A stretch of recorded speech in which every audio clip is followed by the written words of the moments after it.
Assemblée nationale d'ailleurs bokk na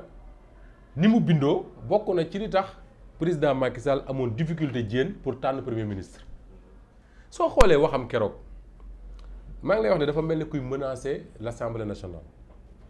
parce que dafa xam ne Assemblée nationale bi nekk bi am nii moom amu fa majorité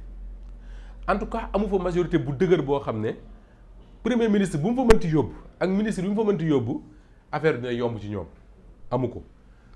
majorité bi mu amoon mooy 82 députés plus Pape Diop muy 83 léegi majorité bi jéen da ngay jàpp ne 82 députés la plus Pape Diop muy 83 moins Mimi Touré muy 82. Cela veut dire quoi que ni ce qui va se passer c'est que tous les jours bu assemblée ñëwee taxaw war a voter une loi wala voter un budget wala dara amul dara lu la leer ne dina jàll dara leerlu ci il suffit simplement que Mimi Touré ne d'accord ci du jàll kese à moins que ñu dem jënd des comment est-ce qu'on appelle là des députés ci waa Yewwi Assemblée nationale bu mel noonu Macky Sall c'est un homme politique intelligent nag contrairement ak di ko nit ñi di wooye wax naa ko plusieurs fois ici il se dit simplement que ni su ma tànnee koo xam ne mënul am un commerce facile maanaam mën a waxtaan ak li yenn opposants yi problème day am parce que bu fekkoon Idrissa Seck mooy premier ministre am Idrissa Seck ak ni mu def ak opposants yii nekk fii ba jóge fa dem na ci pouvoir bi ragal naa mu dem di def déclaration de politique générale gars yi ne ko du fi amee wala bu indi budget am ak ay ministres am gars yi ne ko du fi jàlle parce que déjà diggante Idrissa Seck ak Mimi Touré ñëpp xam nañ ni mu demee woon diggante Idrissa Seck ak opposition bi ñoom Ousmane Sonko Khalifa Sall ak yooyu xam nañ ni mu demee c'est un vrai problème donc le fait que Aminata Touré rebellé wu à l'Assemblée nationale dafa bokk ci li tax Macky Sall changé de cap parce que mënul am premier ministre boo xam ne bu demee assemblée dara leerul ne li mu bëgg dina jàll boole ceeg su tànnul woon un Amadou Ba wala un Aly Ngouille Ndiaye de l'APR def ko premier ministre day tijji beneen front ci biir APR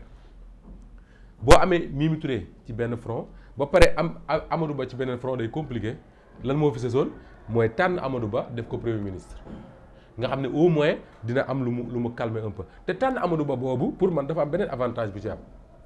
moo di ne ba fii mu ñuy waxee nii leeraguñu en tout cas ci njoot rek lañ mën a am que ni Macky Sall day wuti un troisième mandat wala déet tey bu tànnoon am yambar mu mel ne Moustapha Diop ne ko kaay nekk sama premier waxuma Moustapha Diop ministre sama man laay waxal sama bopp ne ko kaay nekk sama premier ministre gars yi dañ naan Macky Sall mii day wuti troisième mandat tout de suite y a plus de débat nañ jóg commencé xeex ak moom mais su tànnee ku mel ne Amadou Ba da ngay am problème pour cerner ko dëgg-dëgg parce que ñi ko xam dañ naan ambition mooy nekk candidat en 2024 pour remplacer Macky Sall ñu bari wax nañ ko man nag wóoruma parce que waxuma ko ak moom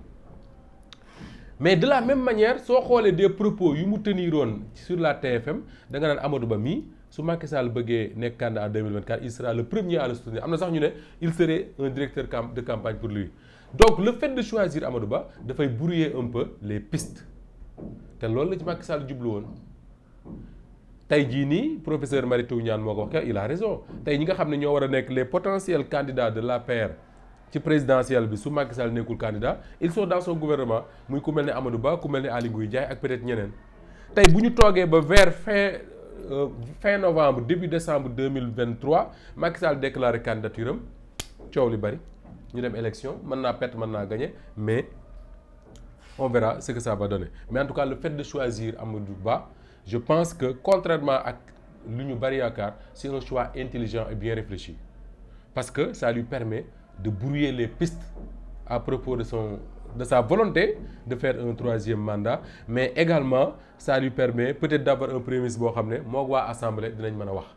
assemblée boobu Amadou Ba dafa am sas bu rëy bu nar a compliqué ci moom te ñoom waa Yewwi Askan Wi wax nañ ko keroog ne Amadou Ba na ko leer ne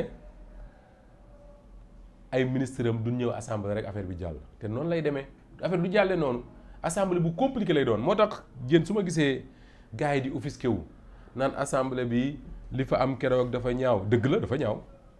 gars yi di offusqué wu naan travaux yi dafa bloqué nangam ak nangam dama naan nag il faut que ñu xam lu ñu bëgg parce que ñun Sénégal ñun ñoo tànn assemblée boo xam ne kenn am fa majorité